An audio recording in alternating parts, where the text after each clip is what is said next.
The year was 1944. World War II was at its deadliest peak. On one side were Germany's elite snipers, equipped with the most advanced rifles in the world, precision telescopic sights, and years of rigorous military training. On the other side was a single American soldier, carrying a weapon his own fellow soldiers laughed at and called a toy. But over the next few weeks, that so-called toy would become the instrument of death for 12 German snipers. Today, I'm going to tell you the story of a man nobody took seriously. Not his weapon, not his skills, not his background. But when he returned from the battlefield, the entire American army knew his name. This isn't the story of Simo Häyhä, the legendary Finnish sniper. This isn't the story of Vasily Zaitsev, the Soviet hero. This is the story of someone else entirely. A man whose name history almost forgot. Before I tell you what happened on those bloody European battlefields, you need to understand who this man was and where he came from. His name was Private Clarence Ted Gundy, born in 1920 in rural Kentucky. In a small town most Americans have never heard of, Ted grew up dirt poor. His family didn't have running water until he was 12 years old. They didn't have electricity until he was 15. But what they did have was land, acres and acres of forest and wilderness. And in that wilderness, young Ted learned something that would one day save his life and take the lives of many others. He learned how to shoot. Now, when I say he learned how to shoot, I don't mean he went some fancy training camp or military academy. I mean he learned the old-fashioned way. His grandfather handed him a beat-up .22 caliber rifle when Ted was just 7 years old. This rifle was older than Ted's father. The wood was cracked. The barrel was slightly bent. Most people would have thrown it in the garbage. But Ted's grandfather said something to him that day that changed everything.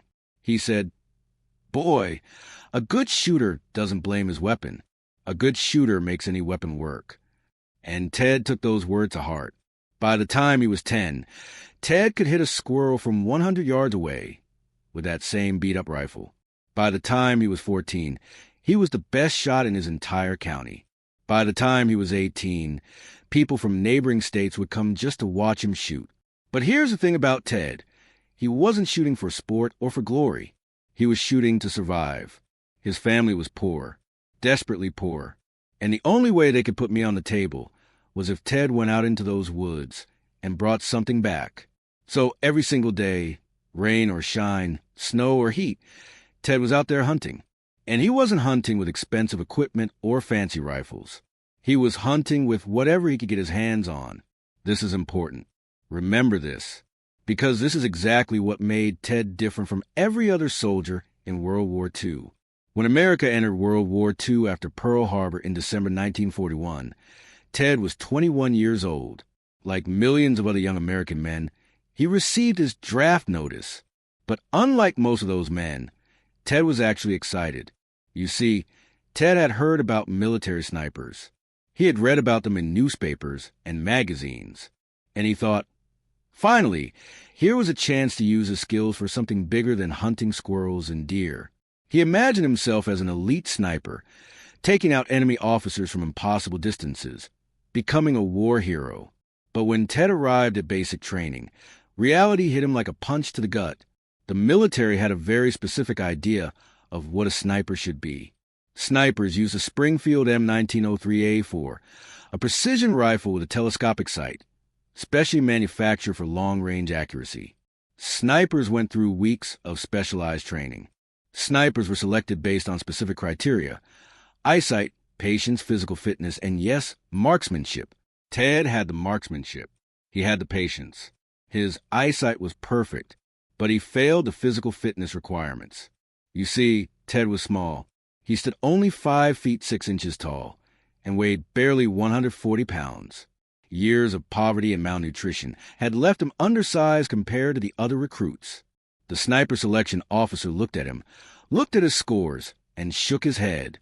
"Sorry, Private, you're too small. We need men who can carry heavy equipment through rough terrain for days. You wouldn't last." Ted tried to argue. He tried to explain that he'd been walking through rough terrain his entire life back in Kentucky. But the military doesn't care about arguments. The military cares about check boxes. and Ted didn't check enough boxes. So instead of becoming an elite sniper, Ted was assigned to a regular infantry unit. He was handed a standard M1 Garand rifle, the same rifle given to millions of other American soldiers. And that should have been the end of Ted's story. Just another soldier, just another number, just another man who would either survive the war or become a statistic. But fate had other plans. In early 1944, Ted's unit was preparing to ship out to Europe. Before they left, soldiers were given a chance to visit a supply depot and request any additional equipment they might want. Most soldiers asked for extra ammunition, better boots, maybe a nicer helmet. Ted asked for something different.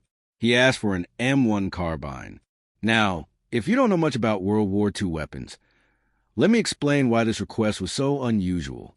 The M1 Carbine was never designed to be a combat rifle.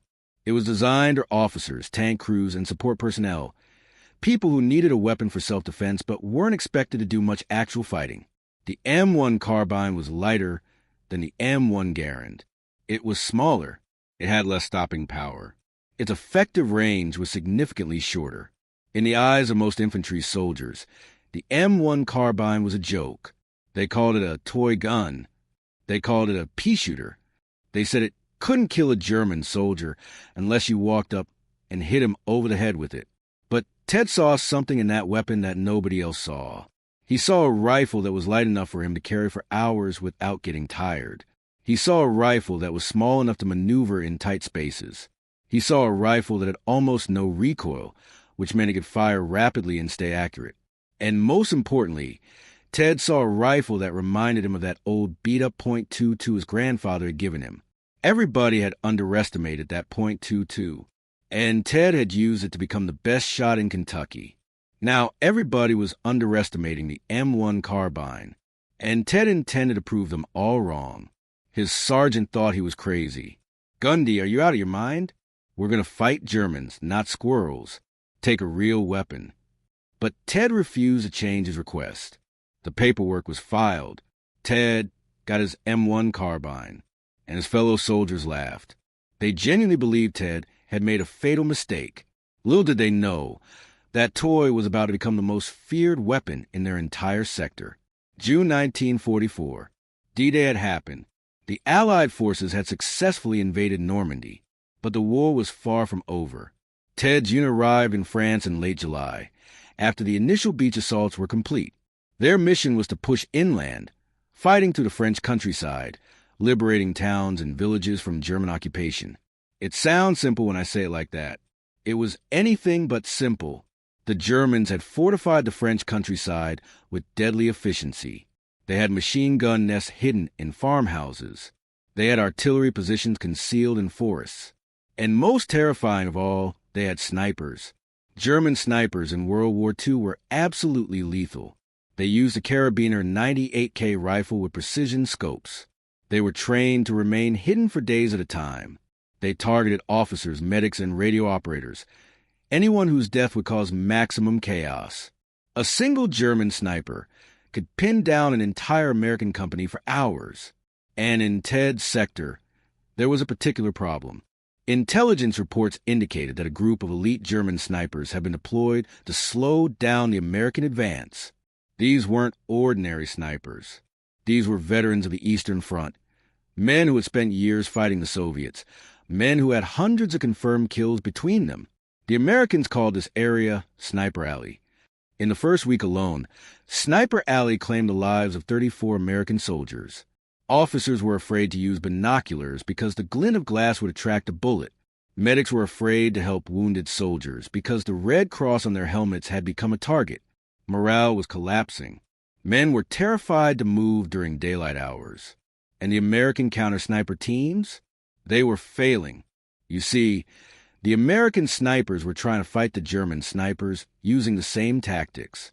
Long-range rifles, telescopic sights, patience. But the Germans were better at that game. They had more experience. They had better positions. They knew the terrain. Every time an American sniper tried to set up, a German sniper would find him first. It was a losing battle. And that's when Ted made a decision that would change everything. Ted had been watching. For 2 weeks, he had been observing the sniper situation carefully. He noticed something that nobody else seemed to notice. The German snipers were incredible at long-range combat. From 400, 500, 600 yards away, they were untouchable. Their rifles were more accurate. Their scopes were better. Their training was superior. But Ted realized something crucial. The German snipers had a weakness. They were so focused on long-range combat that they didn't expect anyone to get close to them. Their positions were chosen for maximum long-range visibility, not for close-range defense. And Ted, small, quiet, patient Ted, knew exactly how to get close. He had spent his entire childhood stalking animals through the Kentucky wilderness. He knew how to move without making a sound. He knew how to use shadows and vegetation for cover. He knew how to control his breathing, slow his heartbeat, become practically invisible. So Ted proposed a crazy idea to his commanding officer. Instead of trying to outshoot the German snipers at long range, Ted would sneak close to them, within 100 yards, maybe even closer, and eliminate them at short range. His commanding officer thought he was suicidal. "Gundy, you're talking about crawling through open territory toward men who can shoot a fly off a fence post from half a mile away, and you want to do this with that toy gun of yours." Ted said, "Sir, they'll be looking far away. They won't expect anyone to be right under their noses. And my rifle might not have range, but at 50 yards, it's just as deadly as anything they've got." The officer was skeptical, but they were desperate. He gave Ted permission to try, with one condition. "If you die out there, Gundy, don't expect anyone to come get your body." Ted nodded. He didn't plan on dying. The night of August 15th, 1944, just after midnight, Ted blackened his face with mud. He removed anything that might make noise, his helmet, his canteen, his dog tags. He carried only his M1 Carbine, 60 rounds of ammunition, and a single knife. Then he slipped out of the American lines and disappeared into the darkness. For the next 6 hours, Ted crawled. Not walked, not ran. Crawled, inch by inch, foot by foot, yard by yard. He moved so slowly that a casual observer would have thought he was just another shadow. He moved toward a position where intelligence believed the German sniper was hiding, an old stone farmhouse about 800 yards from American lines. It took Ted until dawn to cover that 800 yards. As the first light appeared in the sky, Ted was lying in a drainage ditch about 40 yards from the farmhouse. He could see the German sniper now. The man was on the second floor, positioned by a window, his rifle pointed toward the American lines. He was looking through his scope, scanning for targets. He had no idea that death was lying in a ditch just 40 yards behind him. Ted controlled his breathing. He steadied his rifle. At this range, even the toy M1 Carbine was absolutely lethal. Ted fired once. The German sniper slumped forward. He never even knew what hit him. Ted waited. He watched. He made sure there were no other Germans in the farmhouse.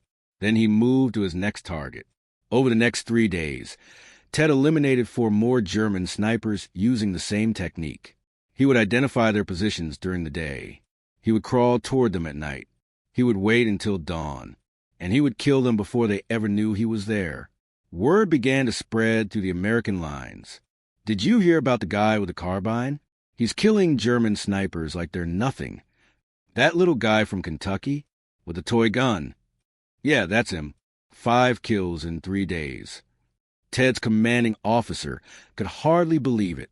The sniper situation that had paralyzed their entire sector for weeks was suddenly improving. And it was all because of one small soldier with a gun everybody had laughed at. But the Germans weren't stupid. They noticed that their snipers were disappearing. They found the bodies. They examined the wounds. And they realized something terrifying. These men hadn't been killed by long-range rifle fire. They had been killed at close range. Very close range. Someone was hunting their hunters. The German command sent their best sniper to deal with this problem. His name was Feldwebel Ottokrenzer. He had 143 confirmed kills on the Eastern Front. He was considered one of the deadliest snipers in the entire German army. Krenzer's mission was simple: find the American who was killing German snipers and eliminate him. For the next week, It became a deadly game of cat and mouse. Krenzer set traps. He positioned himself in unexpected locations. He used decoys and false positions. He was trying to lure Ted into the open. But Ted was patient. Ted had spent his entire life being patient. He watched. He waited. He studied. And on August 28, 1944, Ted spotted something that didn't look right. A dead German soldier lying in a field. Most people would have ignored it. Just another body in a war full of bodies. But Ted noticed that the dead soldier's hand had moved slightly. It wasn't a dead soldier.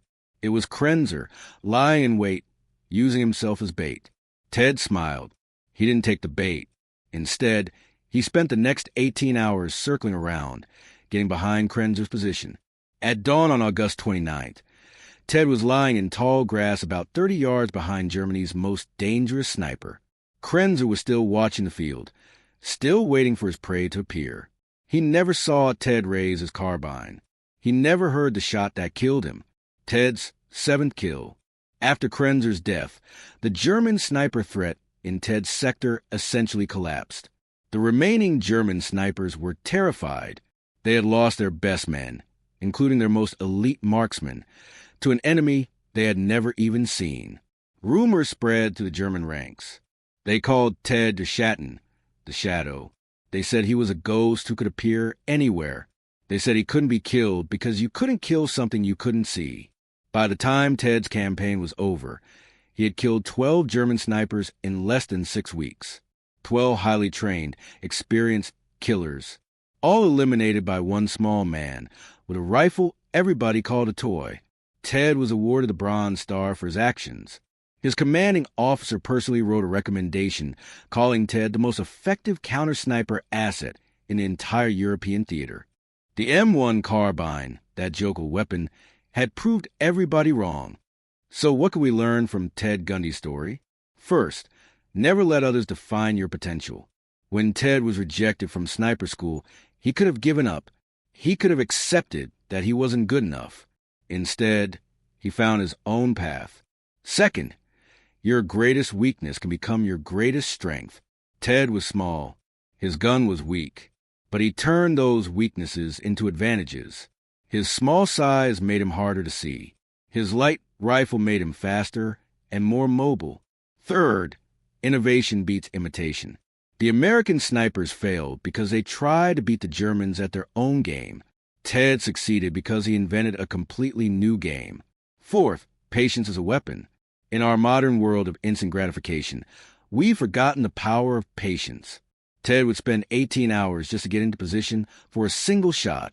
That kind of patience is rare and deadly. Ted survived the war. He returned to Kentucky in 1945 and lived a quiet life. He never bragged about his service. He never wrote a book. He never gave interviews. When people asked him about the war, he would just shrug and say, "I did what needed doing." He died in 1987 at the age of 67. His obituary in the local newspaper was 3 sentences long. It didn't mention the German snipers. It didn't mention the Bronze Star. It didn't mention that for 6 weeks in the summer of 1944, this small, quiet man from Kentucky was the most feared soldier in his entire sector. History almost forgot Ted Gundy, but stories like his deserve to be remembered because they remind us that heroes don't always look like heroes. They don't always carry the biggest guns or wear the fanciest uniforms. Sometimes, heroes are the ones everybody underestimated. Sometimes, heroes are the ones carrying the toys. So the next time someone laughs at your dreams, the next time someone says your tools aren't good enough, the next time someone tells you that you're too small, too weak, too poor, too anything, remember Ted Gundy. Remember the man with the toy gun who silenced a dozen snipers. And remember what his grandfather told him all those years ago. A good shooter doesn't blame his weapon. A good shooter makes any weapon work. That's not just advice about guns. That's advice about life.